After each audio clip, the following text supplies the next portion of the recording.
दुनिया Leonardo da Vinci को Mona Lisa के लिए जानती है, लेकिन सच ये है कि उसका असली खजाना कैनवास पर नहीं बल्कि उसकी नोटबुक में छिपा था। लियोनार्डो दा विंची एक ऐसा इंसान था जो आज से करीब 500 साल पहले धरती पर मौजूद था, पर उसकी सोच आज की दुनिया जैसी थी।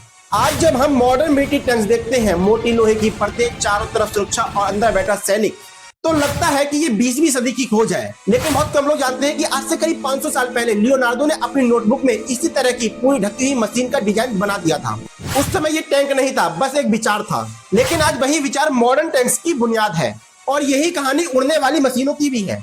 आज से करीब 500 साल पहले जब इंसान उड़ने को सिर्फ सपना मानता था, उस समय लियोनार्डो अपनी नोटबुक में घूमते पंख, हवा को समझने की कोशिश और उड़ान के सिद्धांत लिख रहा था।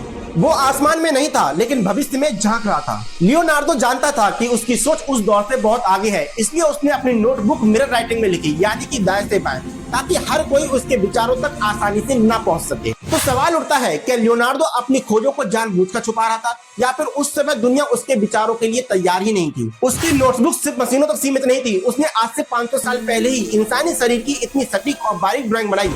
दिल, दिमाग, नसों और भ्रूण की संरचना जो आज की मेडिकल साइंस देखकर हैरान रह जाती हैं। और ये सब करने के लिए उसने पोस्टमार्टम तय किया, जबकि उस समय सबों को छूना अपराध और पाप माना जाता था। और फिर आती है मोनालिसा, एक पेंटिंग जिसकी मुस्कान आज भी रहस्य है। ये कोई संयोग नहीं, ये उसी दिमाग का कमाल है जो आज से 500 साल पहले ही भविष्य को डिजाइन कर चुका था। आज की टेक्नोलॉजी, आज की मशीन, आज की सोच, अगर हम पीछे जाएं तो उनके बीज लियोनार्डो की नोटबुक में मिलते हैं।